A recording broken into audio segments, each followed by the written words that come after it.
Welcome to podcasts recorded live at the Center for Spiritual Living in Portland, Oregon. We have many programs, classes, and workshops developed just for our online audience. To find out more, go to our website at cslportland.org and look under the Online tab. Our mission is to open hearts, ignite minds, and make a difference.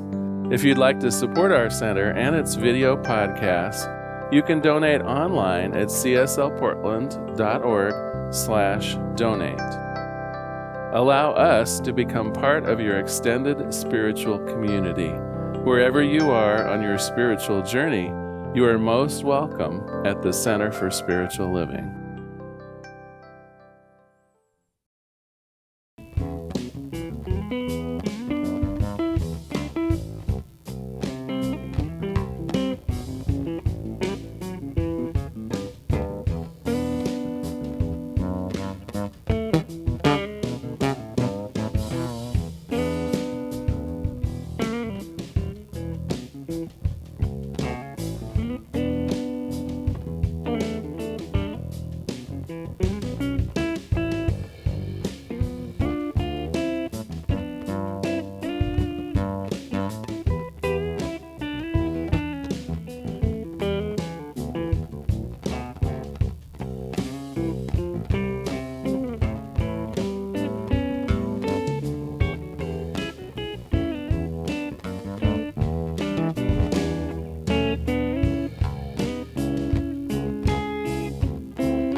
yourself in me.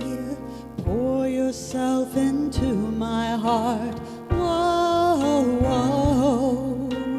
Wonderful Spirit, pour yourself in me. Pour yourself into my heart. Whoa, whoa. Wonderful Spirit, joy. Pour your joy in me. Pour your joy into my heart. Whoa, whoa. Wonderful Spirit, pour your joy in me. Pour your joy into my heart. Whoa, whoa. Wonderful Spirit, shine your light. Shine your light in me. Shine your light into my heart. Whoa, whoa. Wonderful Spirit, shine your light in me. Shine your light into my heart. Whoa, whoa. Wonderful. Sing your song. Sing your song in me. Sing your song into my heart. Whoa, whoa. Wonderful Spirit, sing your song in me. Sing your song into my heart. Whoa, whoa. Wonderful Spirit, dance and smile in me. Dance and smile into my heart. Whoa, whoa. Wonderful Spirit, dance and smile in me. Dance and smile into my heart. Whoa, whoa. Wonderful Spirit, pour yourself in me. Pour yourself into my heart. Whoa, whoa. Wonderful Spirit, pour yourself in me. Pour yourself into my heart. Whoa, whoa. Wonderful Spirit. Whoa, whoa. Wonderful Spirit. Whoa, whoa. Wonderful Spirit.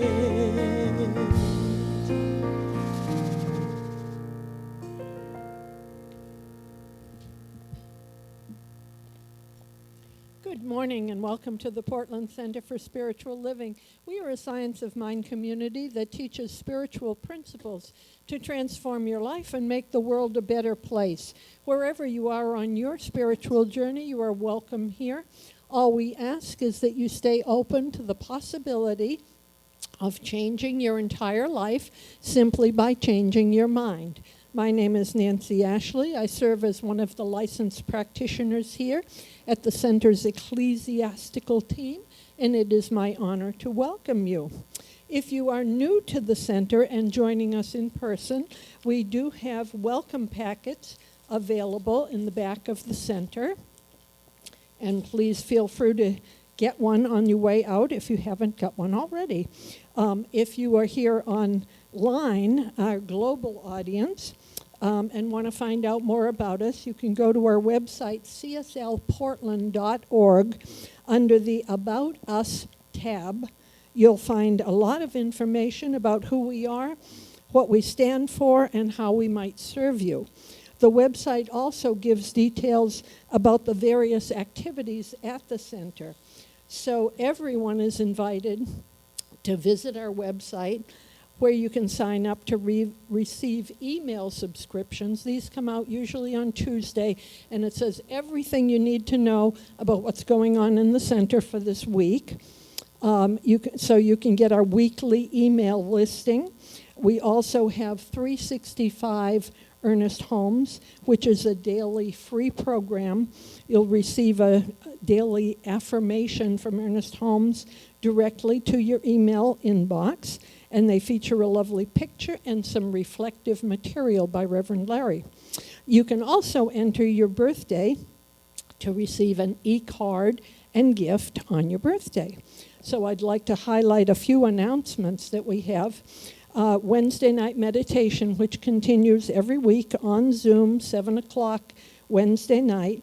And this week, licensed practitioner Sean Larkin is leading the meditation entitled Guided Meditation with Handpan Music. And if you don't know what a handpan drum is, it's amazing, and Sean is absolutely proficient at this and does a wonderful job. So please join us at 7 o'clock on Wednesday evening if you are available.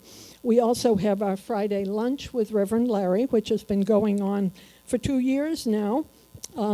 This includes some socializing and some time for spiritual reflection, 11:30 a.m. Pacific time by Zoom. And of course, the Zoom link for all of these things is either on our website or on the email listing that comes out every week. Now, I'm going to do a little ad lib here because we have our Social Justice Book Club, which is fabulous. And as part of the upcoming Season for Peace and Nonviolence, our next book club will be meeting on February 5th, which is just into the Season for Peace and Nonviolence. And we are going to be using Desmond Tutu's book in honor of him and also in honor of the Season for Peace and Nonviolence. So please get this. Join us. The link is on the website, and it is, we've been doing the Social Justice Book Club. We're in our 5th year now, and we have learned so much over all of the books that we've read, and all of the discussions that we've had are just amazing. There's also the women's 12-step meeting for women that are in any 12-step program, facilitated by myself on Saturday mornings. And again, it's amazing. Woo! So please join us if you are a woman and in any of the programs. So the Season for Peace and Nonviolence officially begins on January 30th, and we'll have a variety of events and programs during the 64-day season, but please attend our launch event on Sunday, January 30th at 6 p.m. And again, there's a Zoom link that will be available on our website. So educational offerings by our Reverend Larry. Gosh, that came up fast. I'm going to get my mask off here. Welcome, everyone. So glad you're joining us today. Yeah, let me talk a little bit about our winter classes. First of all, a workshop that we have going on really recently. We had planned to do it both in person and on Zoom, and unfortunately, given the state of the pandemic right now, we're going to cancel out the in-person one. The name of the workshop, however, is Gifts of the Pandemic, Envisioning a New Normal. It's a one-day workshop. The Zoom version of it will be Sunday, January 23rd from 12:30 to 3 o'clock. It's put on by Sandy Labeled, one of our licensed practitioners, and Georgina Eggleston, another licensed practitioner. Let me read what it has to say here. All of us have experienced losses over the last 2 years as COVID-19 has created health challenges, isolated us from our loved ones, disrupted jobs, shut down schools and churches, and so on. Yet, this disruption invites us to re-examine what is important in our lives. Let's learn from our losses and envision new perspectives, habits, and purpose as we create the new normal. So you're invited to join us for that. That, again, is Sunday, January 23rd, online. If you sign up and register on our website at cslportland.org, you'll get the Zoom links for that automatically. There's no charge for this one-day workshop.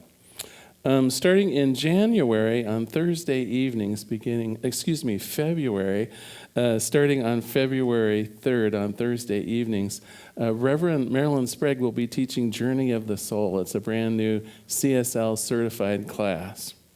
And then Nancy, it seems like you're at the center of everything, and we're going to talk more about that later today, I think. But Nancy's also offering a workshop mid-February called the T Word. I'm guessing T stands for tithing. Is that? Yes, it does, but nobody wants to talk about tithing. Anyway, join Nancy, and I think I'm TAing, aren't I? All right, so join Nancy and I. That's on February 19th, a Saturday afternoon, also on Zoom from 1 to 4.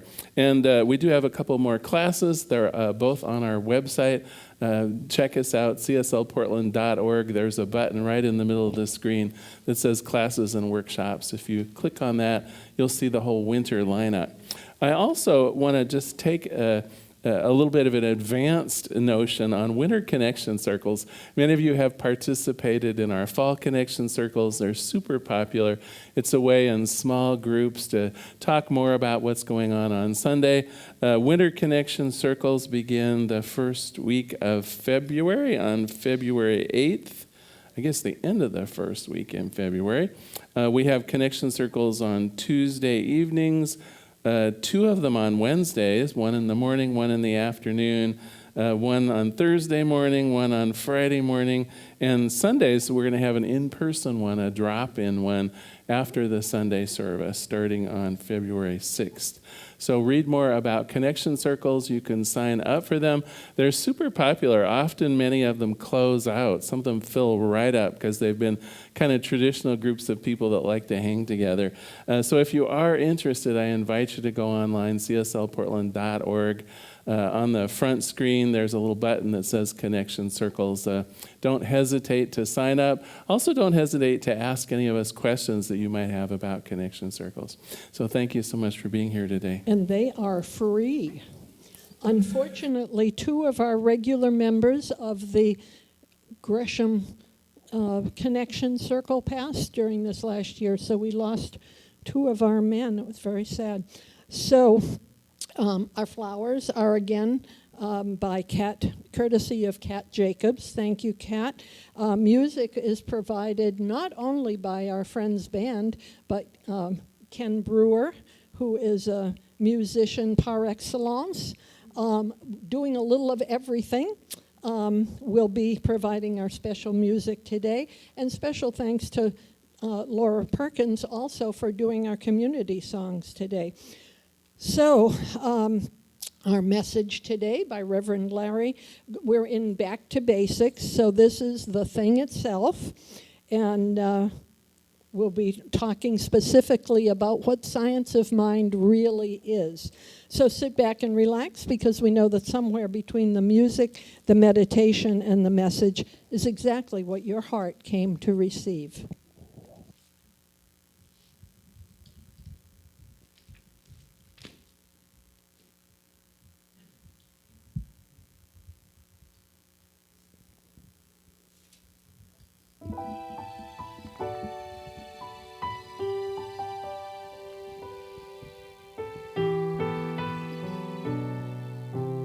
I will leave this world as it is, go inside to find my God. I will leave this world as it is, go inside to find my God. I will leave this world as it is, go inside to find my God. I will leave this world as it is, go inside to find my God. Inside there is peace, inside there is joy, inside there is more than enough. Inside there is peace. Inside there is joy. Inside there is sacred love. I will leave this world as it is, go inside to find my God. I will leave this world as it is, go inside to find my God. I will leave this world as it is, go inside to find my God. I will leave this world as it is, go inside to find my God. Go inside to find my God. Go inside to find my God.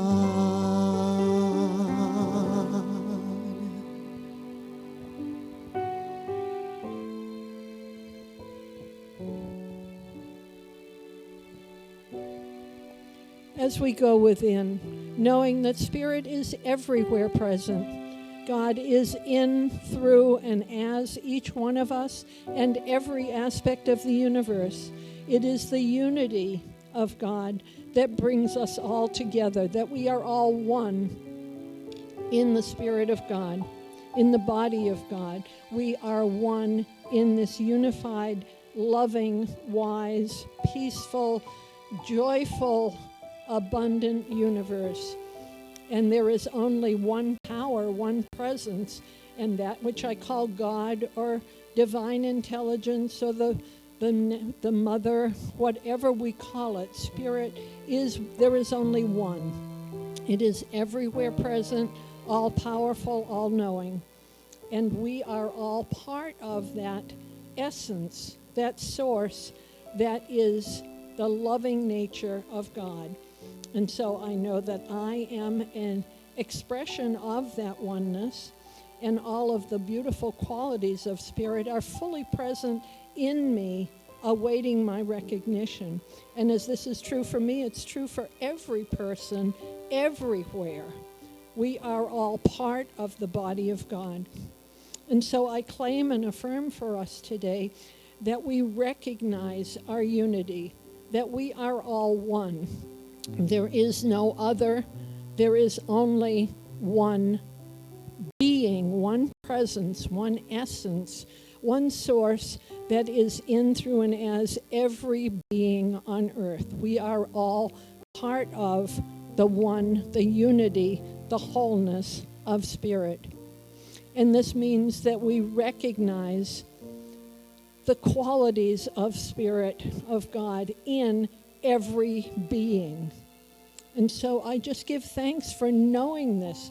It is such a revelation to know that Spirit is within us, as us, through us, and that we are capable of co-creating these amazing lives by being part of the Spirit of God. And so I give thanks for knowing this truth, and I release my word into the action and activity of the law of cause and effect, knowing that it is done as we believe, as our faith proclaims, as we speak our word, we are claiming and knowing that the law is working with us, for us, always. And so I release this, I let it be, and together we say, and so it is. And as we go into a few moments of meditation, I'd like to invite us to just think about what it means that Spirit is within us. This is not the guy in the sky. This is within us. It is the source, and we are the recipients of this amazing life.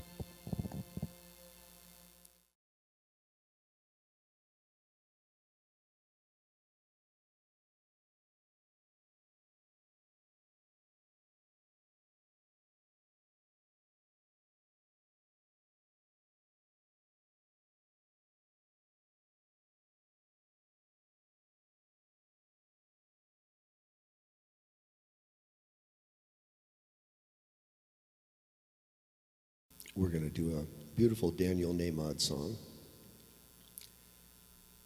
And I'm going to try to get my composure back after spilling the top of my teacup came undone as I was just taking a sip. Okay, I can do this.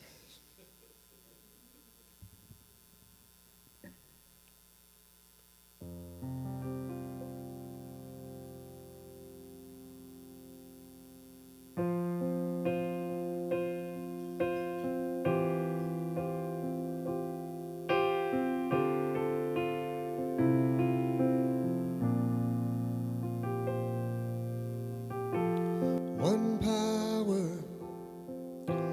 one power, one power.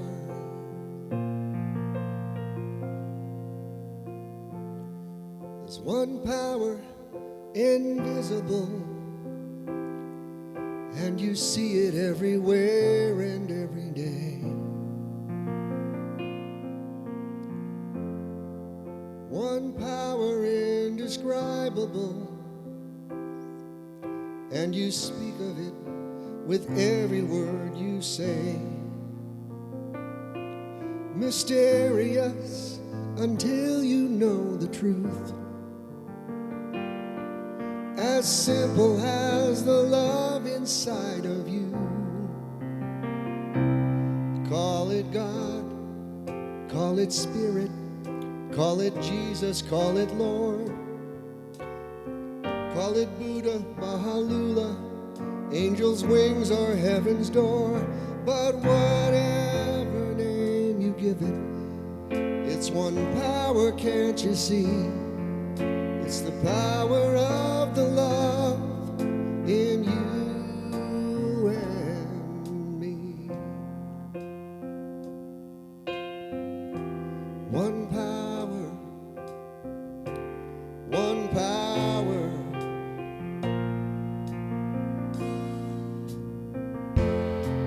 We speak so many languages, with different clothing, different colors, and different names.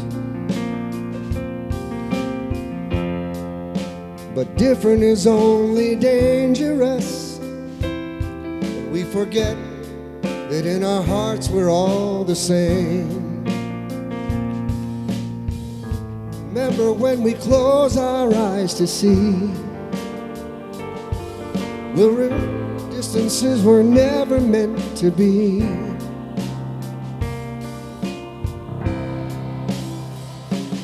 Call it God, call it Spirit, call it Jesus, call it Lord. Call it Buddha, Bahalula, angels' wings at heaven's door. It's Muhammad, it's your mind, it's your soul, or it's your sign. It's the universe, it's music, Mother Earth or Father Time. But whatever name you give it, it's one power, can't you see? Whatever name you give it, it's the very air we breathe. It's the power of the love in you and me.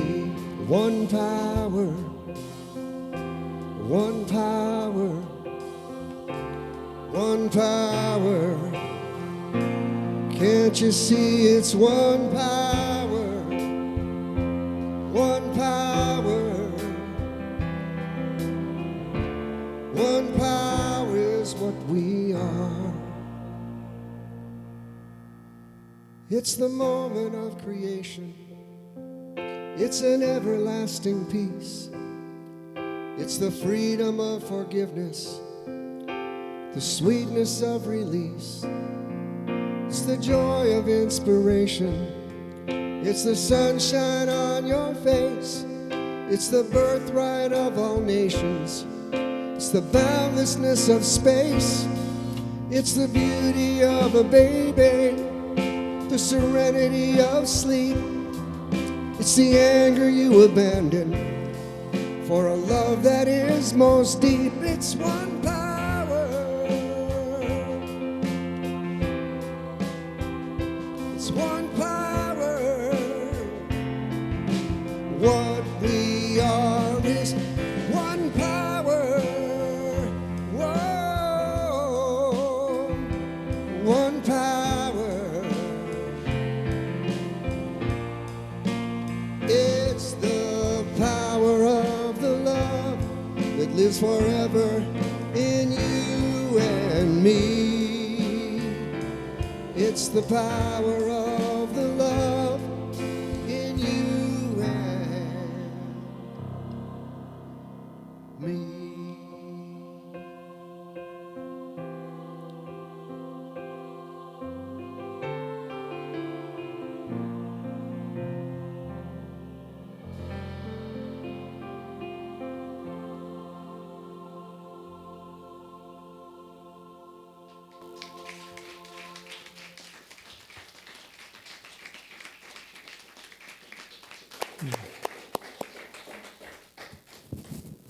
Whoops, 1 second here.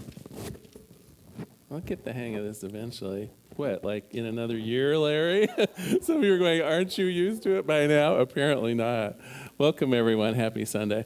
So it's always my pleasure. I always look forward to January. I have to tell you, you would think as a minister every year doing back to basics in January that it would get boring, that I wouldn't have anything new to say. Well, you know, maybe you don't know me well enough. I always have something new to say. This year, my tact is going to be a little bit different. You know, we're called the science of mind, right? And so I thought this year we would have a little bit of fun talking about science, even as we cover the basics of the science of mind philosophy. Today, the talk is entitled The Thing Itself, and the first 4 Sundays of the year, we use the first 4 chapters of the Science of Mind textbook. The first chapter is entitled The Thing Itself, and of course, the thing itself is Spirit, is God, is, and as the song that Ken chose to play, it goes by an amazing number of names, but in the Science of Mind, it doesn't really matter. And it doesn't matter because of the way that we describe and we define God. Now, in many world religions, it kind of does matter what you call it because it has a very discrete description. And in Science of Mind, we define God as all there is. In fact, the unity principle is what we're going to be talking about today, the idea that everything is God. Now think about that just for a minute. Most of the world's religions do talk about God as being omnipresent, but being present everywhere does sound a little different than the claim that God is everything. Now, if you say that God is everything, well, then by definition, God is everywhere, right? Because no matter where you are, there is God. So God is present. God is omniscient. But we do that little extra piece of it by saying God is everything, every person, every place, everything, every idea. Nowhere in the multiverse. I'm trying to get as big as I can today. In fact, one of my challenges for you all is how big can you make your idea of God? If God truly is everything, that's big. I mean, it's infinity big, right? And how often do we actually think of Spirit as that big, as that powerful, as that all-encompassing, as that all-inclusive? Not very often. Most of us are saddled with an idea of God that comes from long ago. And I'm going to ask actually for some volunteers to help me illustrate today. Most of our ideas of God come from our early imaginings of, guess what? How the heavens work. And Nancy, would you come up and just stand right here, if you don't mind? My friend Nancy here is going to represent the sun, if you don't mind. I know we're simple props today, but I do think of you as the center of our solar system often. I mean, oh my gosh, she does so many things here at the center. It's only appropriate that you're the center of the universe. And you know what? That is the way ancient peoples really viewed the sun. They viewed it as the center of the universe. And in fact, if you ask even a child today who hasn't any particular religious affiliation at all, but has been out in public schools long enough to have at least talked a little bit about spirituality, if you ask where God is, where does the child look? Yeah, up. Guess why? It's because early humans viewed the life-giving presence of the Creator always as the sun. And so it's not surprising at all that has carried on to somehow our idea that we look up when we think of spirit. But there's a danger there. If we look up, it implies what? That God isn't right here with us, right? And so, although it makes perfect sense that early humanity would look up to God, that idea of the Creator in the sky, that life-giving force, that force that brought warmth, that brought the change of the seasons. I mean, everyone identified the success of the crops and all of those things with God. That's why the Egyptians, the highest god was Ra, the sun god, right? Because it literally brought every new day into being. Every change was responsible by the sun. And so it's not surprising that all of the major world's religions, that enculturated part of us, where is God? We don't look around, although we could, right? Instead, we tend to look up. I'm going to carry on with this metaphor, if you don't mind, for a minute. Could I have our board of directors president to represent Mother Earth? I know, a little corny. I'd ask you to stand right about where that pole is, if you don't mind. I'm going to do something a little bit interesting today, because part of our idea of getting God, the idea of God to be bigger, is even to measure distances. And I want to say, I'm actually doing the planets in scale today. Now, it's a very small scale. Let this represent the distance between, so I need you just to sway, yeah. So this is 1 astronomical unit. If you're an astronomer, you know that the distance between the sun and planet Earth is considered an astronomical unit. Oh, well, now you do. Okay, all right. And the reason they came up with that is because the distances are so ridiculously large that it's hard for us to get our mind around it. Guess what that distance is? Well, here I have 3 feet of toilet paper. But an astronomical unit is 93 million miles. So you can see why it's easier just to say, oh, it's 1 AU, right?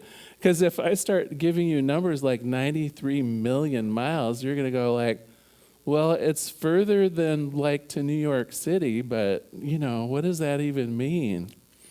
Okay, next up, is there some brave person here that wouldn't mind representing Mars for me? Do I have any volunteers? Yeah, come on up if you would. That would be great. You have the honor of being Mars. So Nancy, do you have another hand here?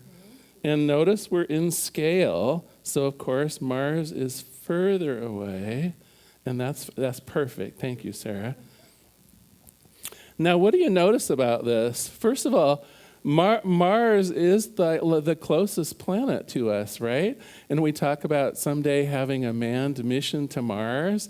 It's not that far. It's only another foot of toilet paper away from the sun. Well, I mean, I know we're laughing. I get that, and it's okay. But it is reasonable to think, now we've made it to the moon already. If I were to mark off on one of these pieces of toilet paper where the moon is, where would you think that might be? The moon would be on the same piece of toilet paper that she's holding. So the moon, super close. So really a leap out, a foot, versus just like her fingernail on that piece of paper. So to go to Mars will be a big deal. It really will. But what's the next planet out? Now, we do have some asteroids in here. There used to be a planet there, something unknown to us came and destroyed an entire planet in our solar system. It's called the asteroid belt now. The next one on is what? Jupiter. I need one more volunteer who wouldn't mind being Jupiter. Do I have yeah, come on up, Sandy. I'd appreciate it. You'll get to retire shortly here, I promise. And I don't want any speculation about what happens to this toilet paper afterwards. It's a small amount. You're going to have to hold on to one more piece of paper, dear. So yeah, just go down the aisle there. Bye. Keep going. All right, so using our same perfect scale replica of the solar system here, we got Sandy out at 15 feet representing Saturn. Big difference, right? We talk about exploring the outer rim of the solar system. It's pretty unlikely. The amount of fuel necessary to go the distance between Mars, I mean, they would actually have to have more fuel than what exists in like all of our economy today to get a spaceship that would go that far. If we use current propulsion systems, if we use the same kind of technology that got us to the moon, and the same kind of technology that will probably sometime, maybe still in our lifetime, get us to Mars, it would take twice that much, an obscene amount of fuel to get us to the next nearest planet. So yeah, exactly. The sun. The sun has an idea. Anyway, so now I think I need some help with the outer planets. Would you? Yeah, come on up. Come on up. Yeah, come on up. We got to get you hooked up to Nancy here. All right. Thanks for your help. Yeah, if you have a shortage at Costco, you'll. So this is Daniel and Mai's annual supply that lasts an entire year. And guess what? If we were to make toilet paper trips to the 4 outer planets, we would need more toilet paper than this. They are so far away. All right, thank you all. You're free. We can wrap up our toilet paper here. I appreciate it, and you can just leave that there. That's fine. You all can be safely seated again. Guess what? Are you aware that there's a planet X? Now, not too long ago, poor Pluto was demoted. Can you imagine a planet that I was trained as like the final planet in the solar system recently? It got reclassified as a planetoid. So we don't even get to call poor Pluto a planet anymore. But did you know there's also a planet X that we've never seen, that we will probably not be ever able to see, and yet scientists know that it's there? Now here's where we start straying over, I think, from science into spirituality. Guess how they know it's there? Yes, I love it. I have a science buff in our congregation today. They know it's there because it has an invisible effect on other celestial objects. Now think about this for a minute. It's a thing that we can't see. It's a thing that we only can imagine exists because of something called natural laws, orbital mechanics and gravity being those natural laws.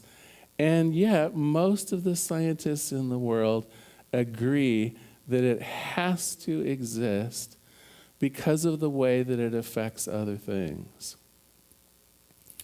Am I talking about a planet or am I talking about spirituality? Yeah, exactly. Both.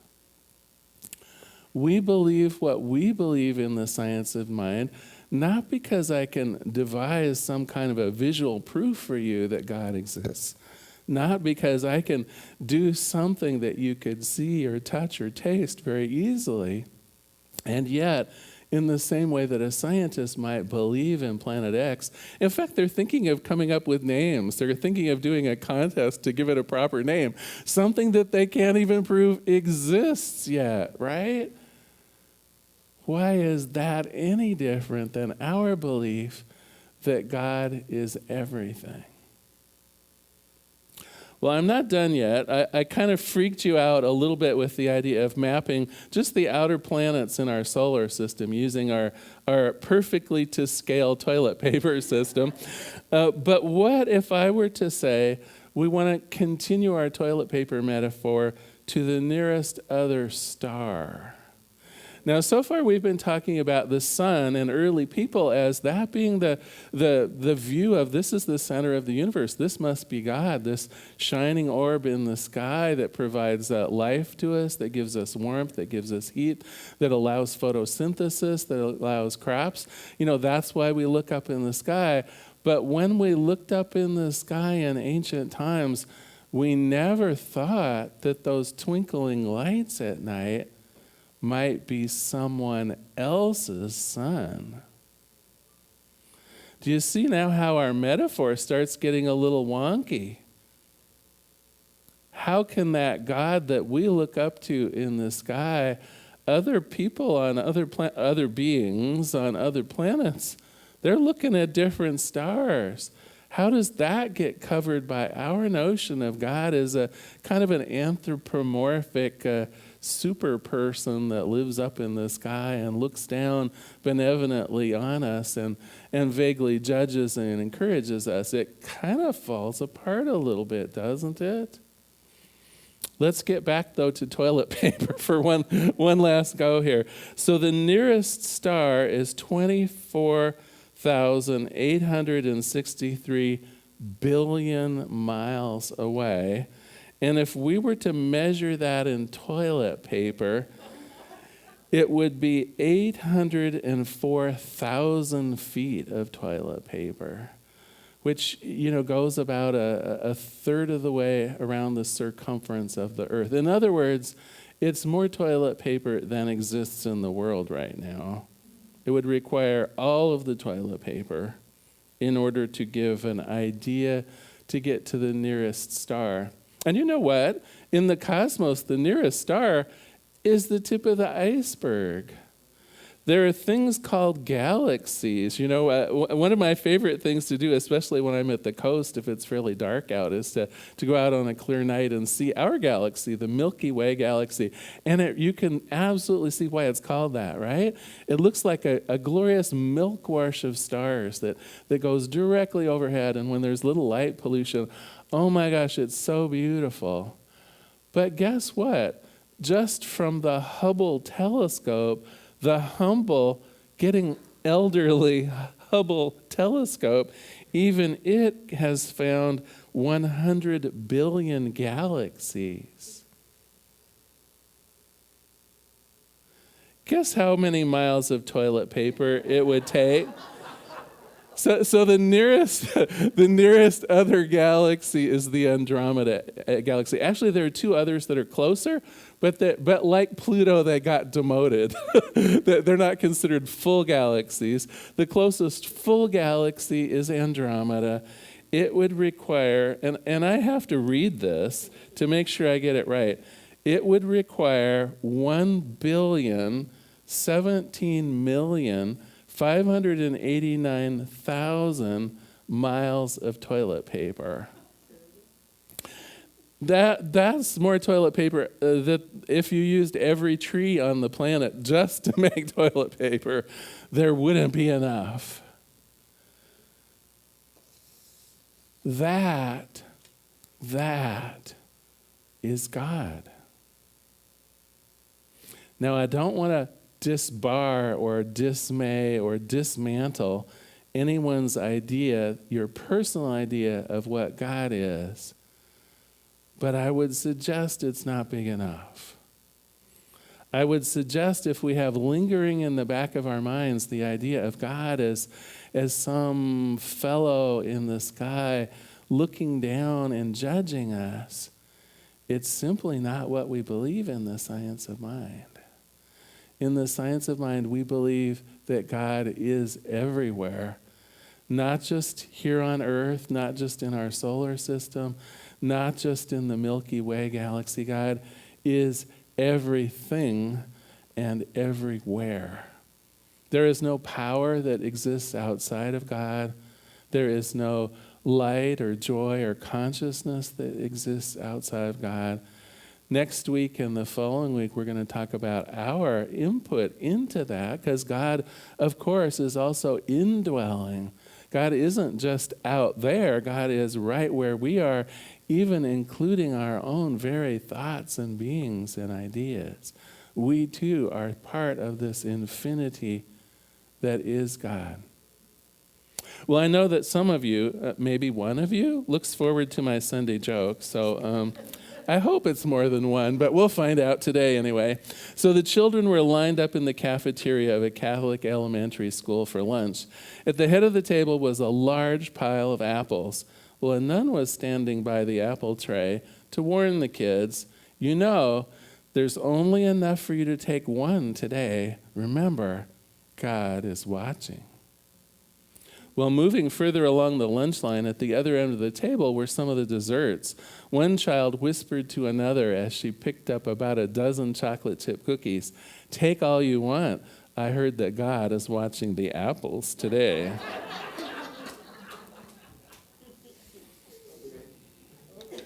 And so if God is omnipresent, if God is omniscient, if God is omnipotent, if those three omnis that nearly all the world's religions hold to be true,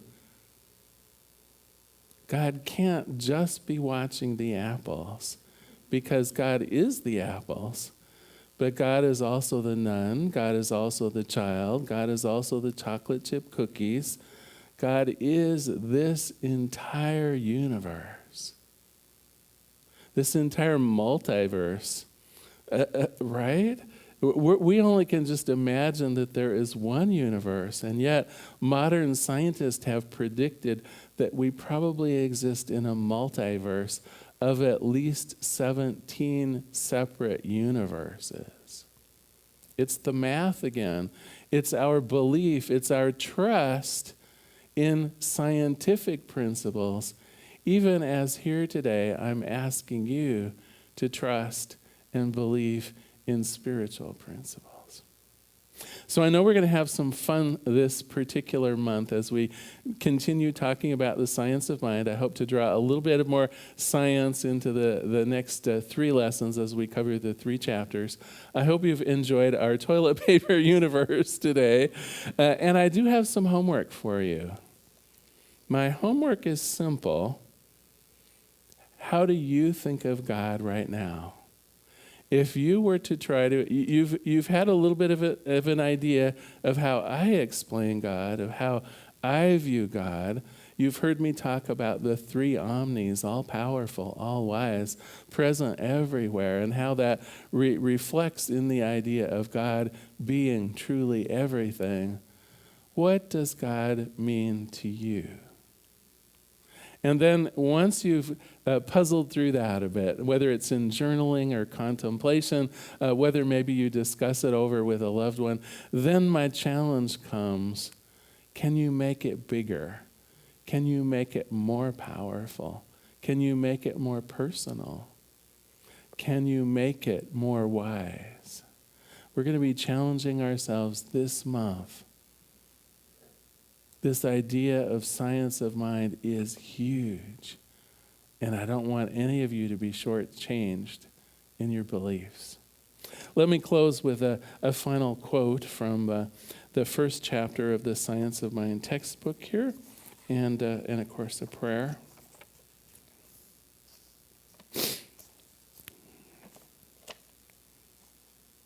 Cosmic mind, the thing itself, spirit, causation, is beyond and yet not beyond our grasp. It's beyond in that it is so big, but also within, in that whatever we grasp at it, we are. Since it is infinite, we can never encompass all of it, and yet, we shall always be in God and of God. Let us pray. There is one power, one presence, one light, one life, one joy, one peace. There is only this one thing, and it is gloriously everything. It is every person, every place, everything, every situation. It is this world and beyond. It is this galaxy and beyond. It is the multiverse and probably things that have not even been postulated by our wonderful science. It is all. And what I know about this all is that it is all good, that it is experiencing its own life through us, through the joy that we experience, through the intelligence that we have. In coming weeks, we'll be talking more about the ideas of evolution and how God works through us to accomplish God's work in the world. But for now, I just claim that bigness. I simply claim that God is all there is, omniscient, omnipotent, omnipresent. And so I give thanks for this surety. I let it be, and together we say, and so it is. Thank you so much for being here today. Thank you so much for a little bit of my cosmology. I hope you had fun with that. Now is our time of conscious giving. If you'd like to take out your gift or your tithe, those of you who are online, I invite you to go to our website, cslportland.org/donate. However you'd like to give to us, please know how appreciated it is. If you'd like, you can place your gift over your heart and just repeat after me. Graciously I give from a place of love, knowing that as I give, so do I richly receive. Will the ushers please begin receiving the gifts?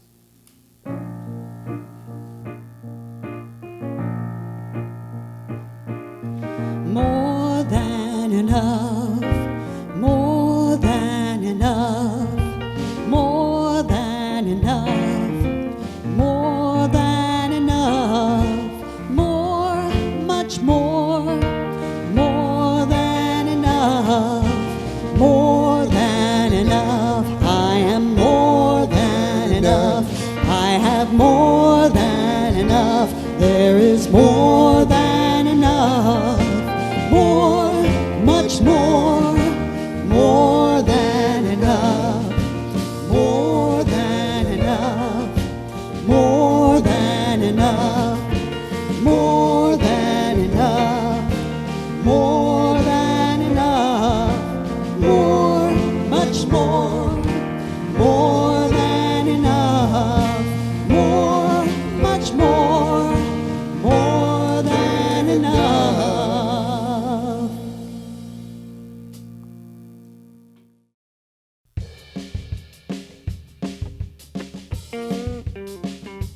I'm not worried about tomorrow. Today I do declare freedom from yesterday in my state of affairs. Today all things are made brand new. And don't it feel good to know that all is well and unfolding as it should? I can change my reality by changing my mind. Perfect peace, joy, and happiness is yours and it's mine. Well, I am love, and so are you. Don't it feel good to know that all is well and unfolding as it should? Let me hear you sing. All is well, all is well. Divine Spirit is directing me right now. Well, all is well, all is well, and unfolding as it should.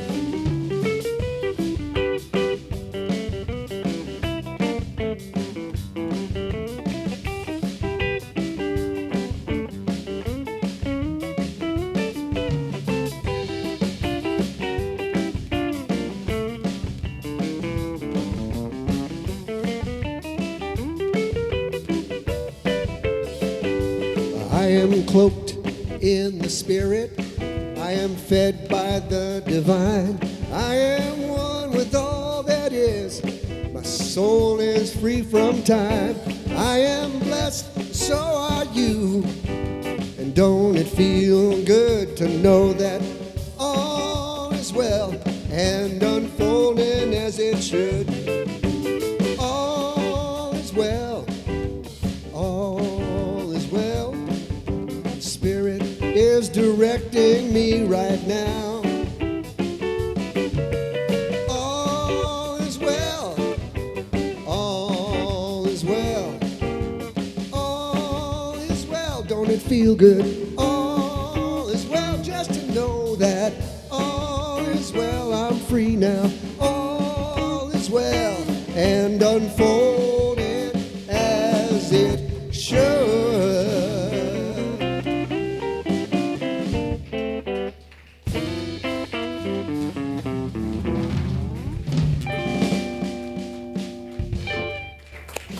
Thank you. So before we go, just one quick reminder about prayer support. Sitting in the back there, Kathy, would you hold up one of the prayer request cards? That would be awesome. Yeah, so we're here to support you in prayer. You can either fill out a card in person. For those of you online, you can also go to our website, cslportland.org. The bottom of every single screen is a little link that says submit a prayer request. It's our pleasure and privilege to pray for you throughout the week if you do that. So whether you're in person, whether you're online, know that we're here to support you in prayer. And I think it might be time for a benediction and a song. What do you think? All right, sounds good. If you'd like, you can stand and just repeat after me. Something wonderful is flowing through me right now. It is this thing called life. Life is in my mind. Life is in my body. And life is in my affairs. I think it. I feel it. I expect it. And I am it just the way that I am. Please know with me that you are never alone. If at any time during the day or night, if forgetfulness might creep upon you, I invite you to go within.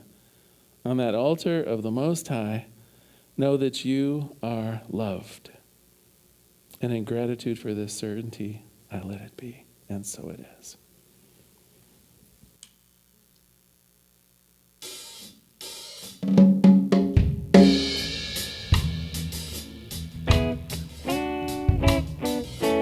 I am love, I am loving, I am loved. I am love, I am loving, I am loved. It's truth of who I am. If I forget, Spirit reminds me again. I am love, I am loving, I am loved. You are love, you are loving, you are loved. You are love, you are loving, you are loved. It's the truth of who you are. Shine your light, yes, near, both near and far. You are love, you are loving, you are loved. We are love, we are loving, we are loved. We are love, we are loving, we are loved. It's the truth of who we are. Shine our light, near, both near and far. We are love, we are loving, we are loved. You are love, you are loving, you are loved. I am love, I am loving, I am loved. Happy Sunday.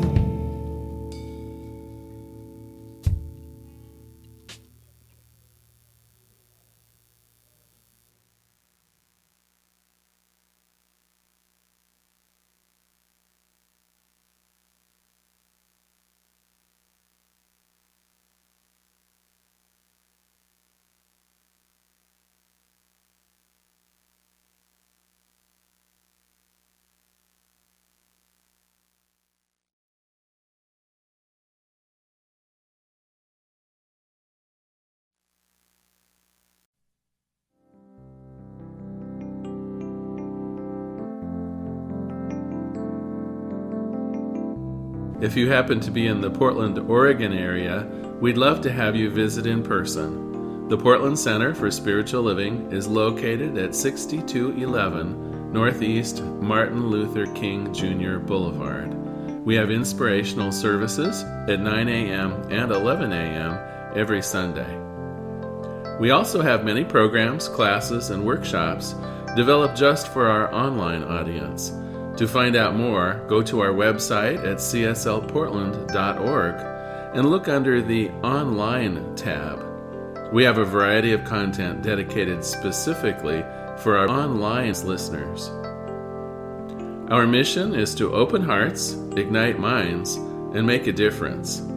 If you'd like to support our center, you can donate online at cslportland.org/donate. Our website is also the place to learn more about what's going on at the center or to contact us. Allow us to become part of your extended spiritual community. Wherever you are on your spiritual journey, you are most welcome at the Center for Spiritual Living.